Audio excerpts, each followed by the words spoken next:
Hello everyone, so welcome to my channel Academy Villa. I am Astos and let's begin today's class. So आज की जो video में मैं बताने वाला हूँ कि किस तरीके से आप अपना गूगल फॉर्म क्रिएट कर सकते हैं।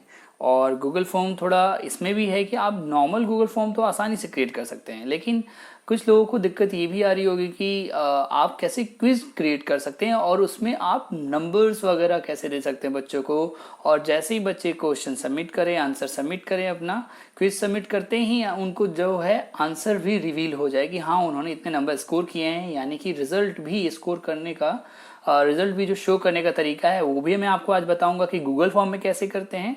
हो सकता है आप अभी तक थर्ड पार्टी ऐप का यूज़ कर रहे होंगे, कुछ अलग ऐप्स जिसमें आसानी से ये सब चीज़ें हो जा रही थी, लेकिन गूगल फॉर्म में भी ये ऑलरेडी फीचर है जो आपको जानना चाहिए। तो चलिए आज गूगल फॉर्म के हर एक तरीके को मैं एक्सप्लोर करके आपको बताऊंगा, तो लास्ट तक वीडियो के बने रहिएगा। तो सबसे पहले क्या करना है कि अगर आपको अपना गूगल फॉर्म बनाना है तो सब कुछ चीज़ें ध्यान में रखने वाली हैं जो कि आप अक्सर नहीं रखते हैं और उस वजह से गलतियां करते हैं। पहली चीज़ ये, अगर आप गूगल क्रोम से जाएंगे, ऑब्वियसली आप गूगल क्रोम पे ही जाके अपना गूगल फॉर्म क्रिएट करेंगे, राइट। बट द थिंग है, सबसे पहले आपको जो काम करना है वो ये है, आप ये माइंडसेट कर लो कि आप कौन से जीमेल आईडी से अपना बनाने वाले हो, है ना। क्योंकि आपको पता है कि जब आपका गूगल फॉर्म क्रिएट होगा तो वो किसी न किसी जीमेल आईडी से ही लिंक होता है, राइट। और आप उसको कहाँ देख सकते हैं, आपके ड्राइव पे, गूगल ड्राइव पे, ठीक है। अब पहली चीज, जब आप ये बनाने जा रहे हो तो आपने पहले माइंडसेट कर लिया कि हाँ भाई मेरे 3-4 मेल आईडी हैं, उसमें से इस मेल आईडी से बनाने वाला हूँ। तो उससे भी पहले आप गूगल फॉर्म में गूगल क्रोम में वो कैसे मेल आईडी सेट करोगे मैं वो बताने जा रहा हूँ, क्योंकि ये भी बहुत दिक्कत होती है लोगों को आजकल के गूगल क्रोम के ऐप में कैसे करते हैं ये बता देता हूँ। तो देखिए, मैंने यहाँ पे इस आइकन पे क्लिक करना है, मेरे ऑलरेडी बहुत सारे मेल आईडीज हैं। मैं जैसे ही मेल आईडी पे क्लिक करूंगा तो ये बताएगा कि मेरी ये वाली मेल आईडी है यहाँ पे, ना, इस वाले मेल आईडी पे। लेकिन मैं चाहता हूं कि ये मेल आईडी ना रहे, दूसरी मेल आईडी से करना चाहता हूं, तो इस पर फिर से एक बार क्लिक करूंगा, ठीक है। अब जो भी मेल आईडी मेरी होंगी ना वो खुल के आ जाएंगी, और लास्ट में एक ऑप्शन आता है, अभी बता देता हूं आपको, sign out and turn off sync, ठीक है। इस पर क्लिक करना है। जब आप इस पर क्लिक करेंगे तो कुछ ऑप्शन ऐसा आएगा, sign out and turn off sync, फिर आप इसको कंटिन्यू कर दीजिए। कंटिन्यू करने के बाद अब आपका क्या है, यहाँ पे देखिए कुछ शो नहीं हो रहा, राइट। तो आप क्या करेंगे, अब फिर से इस पर क्लिक करेंगे। अब आपको सिलेक्ट करना है ना। फिर यहाँ पे टर्न ऑन सिंक के ऊपर यहाँ पे जो एरो बटन है ना, राइट साइड में एरो बटन, इस पर क्लिक कीजिए। जितनी भी मेल आईडीज हैं आपकी जो लिंक है इसमें, वो भी खुल के फिर से आ जाएंगी। अब इसमें से जिससे आपको सेलेक्ट करना है वो सिलेक्ट कीजिए। मैंने अपनी मेल आईडी सेलेक्ट कर ली, ठीक है। जैसे ही सिलेक्ट करूंगा, अब लास्ट में यहाँ पे ऑप्शन आता है यस आई एम इन, मैंने इसे क्लिक किया, और अब जाके आपकी जो है मेल आईडी और जो मुझे चाहिए थी वो मेरी लॉग इन हो गई है। दैट्स इट, ठीक है। अब कोई दिक्कत नहीं है, अब हो जाइए आप बैक, ठीक है। मैं बैक हो गया। अब जाके जो मुझे मेल आईडी से फॉर्म बनाना था, ये मैंने तरीका बता दिया, ये तरीका था, राइट। अब कोई दिक्कत नहीं है। अब क्या करते हैं, गूगल क्रोम में आपको टाइप करना है कि Google form, right, that's it, Google form, है ना। आपने गूगल फॉर्म पे क्लिक किया और सर्च किया तो आपको जो गूगल फॉर्म में क्लिक होता है, सबसे ऊपर वाले पे क्लिक नहीं करना, जहां भी ये जो यूआरएल लिखा रहता है www.google.com, है ना, और तब लिखा रहता है Google form free online survey, तो इस पे क्लिक करना है, ठीक है। जब इस पे क्लिक करेंगे तो आपको कुछ ऐसा दिखेगा, ठीक है, गो टू गूगल फॉर्म्स। आप गो टू गूगल फॉर्म्स पे क्लिक करेंगे, है ना। जैसे ही आप इसके अंदर जाएंगे, है ना, तो ये ऑटोमेटिकली आपको कुछ ऐसा खुल के दिखेगा। और आपको बता दूं, आप फिर से क्रॉस चेक कर सकते हैं कि हाँ भाई जो मैंने मेल आईडी सिलेक्ट की थी वो है कि नहीं, वो यहाँ पे आप जाके आइकन पे चेक कर सकते हैं। मेरी ऑलरेडी सेट है, मैं इस पे आगे कंटिन्यू करता हूँ, और मैं इसके मेल ड्राइव पे, इसके ड्राइव पे जाके जो भी मेरे फॉर्म के रिजल्ट आए होंगे वो उसके रिस्पॉन्सेज को चेक कर पाऊंगा। तो चलिए अब स्टार्ट करते हैं पहले गूगल फॉर्म बनाना। बट उससे भी पहले आपको क्या जरूरी है जानना कि वो मैं बता देता हूँ। तो एक काम करते हैं, इसको हम डेस्कटॉप मोड में करते हैं, ताकि आपके जो डेस्कटॉप के जो भी फीचर्स होते हैं वो ऑन हो जाए। चलिए मैंने इसे कर लिया है ना। क्योंकि मैं एक बात बताऊं आपको, है ना, कि जो चीज़ दिक्कत ये थी कि जो एक ऑप्शन मोबाइल मोड में नहीं आता है वो है गूगल आपका डेस्कटॉप मोड में आता है, राइट। तो इसलिए मुझे डेस्कटॉप मोड करना पड़ा। मैं ब्लैंक पे क्लिक करता हूँ, ध्यान दीजिएगा, अभी आपको दिखाऊंगा वो कौन सा ऑप्शन था, है ना। अब देखिए, पिछले वाले ऑप्शन में सेटिंग नहीं आ रही थी, राइट। मैं अभी इसको थोड़ा जूम करता हूँ, ध्यान दीजिएगा, ये वाला ऑप्शन नहीं आ रहा था, राइट। ये सेटिंग वाला ऑप्शन नहीं आ रहा था पहले का जो गूगल फॉर्म फोन में खुल रहा था अभी मोबाइल मोड में। तो ये ऑप्शन बहुत ज़रूरी है। इसी में आप क्विज वाला भी कर सकते हैं, जो भी चीज़ें हैं वो इसी में कर सकते हैं। चलिए मैं एक बार फॉर्म लिखने से पहले मैं आपको ये समझा दूँ कैसे करते हैं। सेटिंग पे क्लिक करेंगे, है ना। सेटिंग पे क्लिक करने के बाद आपको जो ऑप्शन आएगा वो दिखाता हूँ आपको, ठीक है। देखिए ये मेन है, ठीक है, थोड़ा छोटा कर देता हूँ। जैसे ही मैं सेटिंग पे क्लिक करूँगा, राइट, सेटिंग पे मैंने क्लिक किया, देखिए क्या क्या ऑप्शन आ रहे हैं सेटिंग्स में, जनरल, प्रेजेंटेशन, क्विजेज, राइट। तो ये क्या होता है, एक बार ये बार बार आइकन हट जाता है, ठीक है। तो अब मैं क्या करूंगा, सबसे पहली चीज सारे ऑप्शंस बता देता हूँ। देखिए कलेक्ट ईमेल्स का मतलब होता है कि आप अगर ऐसा कर देंगे, कलेक्ट ईमेल्स पे टिक कर देंगे, मैं जनरल सेटिंग बता रहा हूँ, ध्यान दीजिएगा, मैं सारी सेटिंग्स बताऊंगा, दिक्कत नहीं है। तो कलेक्ट ईमेल्स कर देंगे तो जब भी बच्चे जब लॉगिन करेंगे तो उन्हें अपना मेल आईडी डालना पड़ेगा और उनकी मेल आईडी हम कलेक्ट कर सकते हैं, ठीक है। ये ऑप्शन अगर आप सेट कर देते हैं कि लिमिट टू 1 रिस्पॉन्स, यानी कि जब भी बच्चा अगर चाहे एक अटेम्प्ट देने के बाद दूसरे अटेम्प्ट देने को आपके क्विज को, तो वो अटेम्प्ट एक्सेस नहीं कर पाएगा। यानी अगर आपने इसको सिलेक्ट कर दिया तो बस एक ही बार रिस्पॉन्स दे पाएगा, मतलब क्विज में पार्टिसिपेट कर पाएगा, ठीक है। तो ये आपके ऊपर है कि आप उसको एक ही बार देने के मौका देते हैं या नहीं। फिर है कि respondent can edit after submit, मतलब अगर ये ऑप्शन आप दे देते हैं तो ये टिक अक्सर नहीं करना चाहिए हमें। क्यों? क्योंकि अगर आप ये ऑप्शन दे देते हैं तो बच्चे जो हैं रिजल्ट अपना सबमिट करने के बाद भी एडिट कर पाएंगे, है ना, तो वो आप नहीं करिए। फिर आप ये करेंगे see summary charts and text responses, है ना, ये भी अगर आप कर देते हैं तो बच्चे जो हैं अपना रिजल्ट सबमिट करने के मतलब अपना रिजल्ट देखने के बाद वो ये भी देख पाएंगे कि आखिर कितने लोगों ने क्या क्या आंसर किया है। तो ये भी मैं अप्लाई नहीं करूंगा। तो कुल मिला के मैं इसमें से कुछ भी ऑप्शन ऑप्ट नहीं कर रहा हूँ। प्रेजेंटेशन वाला भी नहीं बताऊंगा, जब भी प्रेजेंटेशन के लिए कुछ बताऊंगा तब उसमें समझाऊंगा। फिर भी आपको दिखाया तो इंटरफेस में क्या होता है इसमें। तो प्रेजेंटेशन वाले में इंपॉर्टेंट एक जो चीज़ है वो करा देता हूँ, जैसे कि ये जरूरी नहीं है show link to submit another response, नहीं, दूसरा रिस्पॉन्स सबमिट करने के लिए हम बच्चों को अलाउ नहीं करने वाले हैं, तो मैंने इसको मना कर दिया। ये जरूर कर सकते हैं आप सफल क्वेश्चन ऑर्डर, है ना। सफल क्वेश्चन ऑर्डर का मतलब जो क्वेश्चंस हैं हर बच्चे को अलग अलग नंबर वाइज जाएंगे ताकि बच्चे चीटिंग ना कर पाए। लेकिन एक दिक्कत मेरे साथ मैंने नोटिस की कि एक और आ रही थी कि जो मैं नेम लिखता हूँ इसके अंदर, है ना, जो आपने अक्सर नोटिस किया होगा, आप फॉर्म बनाते हैं तो सबसे एक नंबर पे टाइटल के नीचे क्या लिखते हैं, नेम लिखते हैं। बच्चों से नेम फीडबैक करवाते हैं, उससे रिक्वायर्ड कर देते हैं, राइट। लेकिन अगर आप ये ऑप्शन ऑप्ट करते हैं ना तो क्या होता है, जब शफल कर रहे हो तो वो नेम वाला जो ऑप्शन है वो भी कहीं क्वेश्चंस में सफल हो जाता है। तो नेम वाला जो ऑप्शन है वो टॉप पर ना आके कहीं बीच में आता है, ठीक है।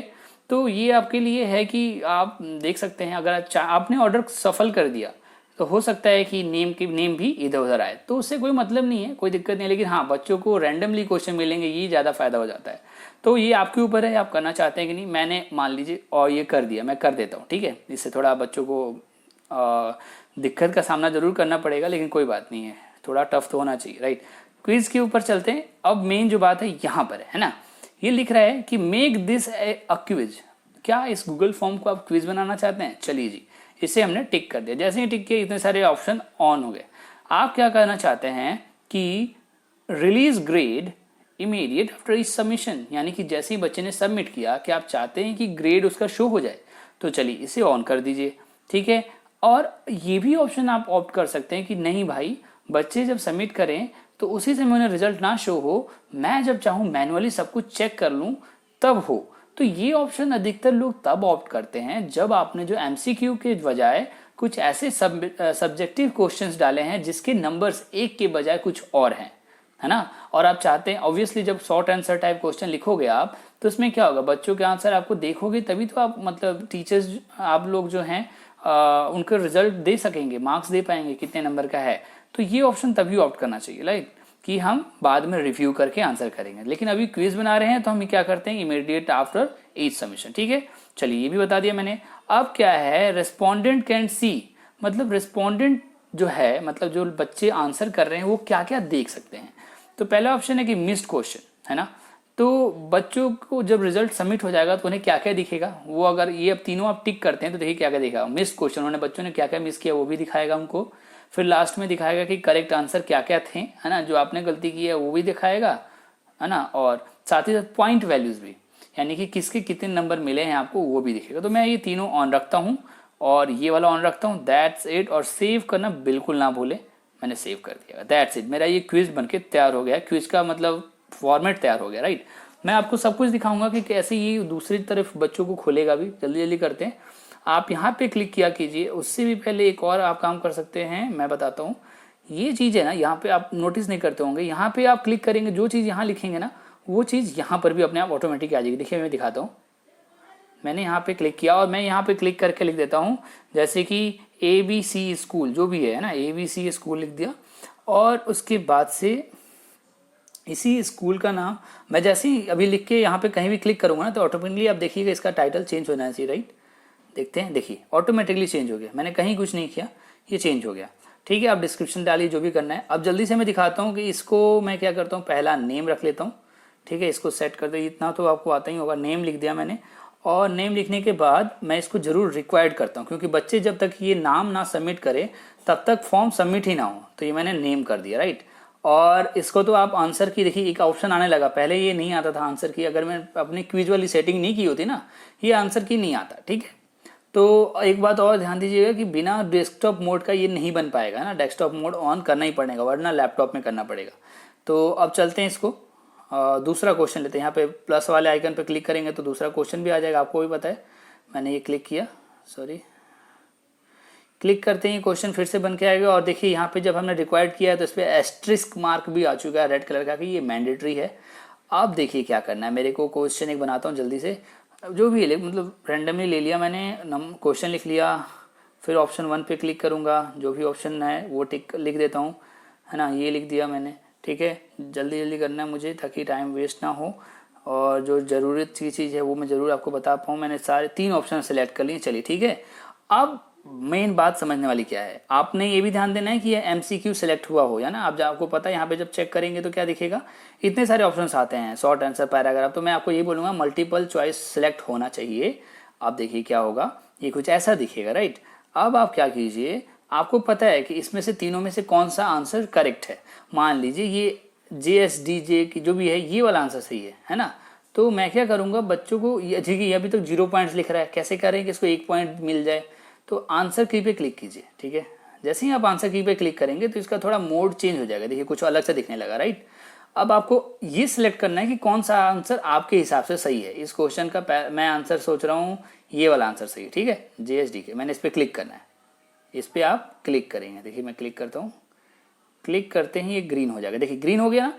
अब आपने ये बता दिया है इस फॉर्म को कि भाई इस क्वेश्चन का आंसर जो है ये सही है। बच्चे अगर ये आंसर सही करेंगे तभी नंबर देना है, लेकिन नंबर कितना देना है तो वो भी सेट कर देते हैं। मैं 1 नंबर देना चाहता हूँ, यहाँ पे क्लिक करेंगे 0 के ऊपर। तो जब 0 के ऊपर क्लिक करेंगे, मैंने 1 लिख दिया, दैट्स इट।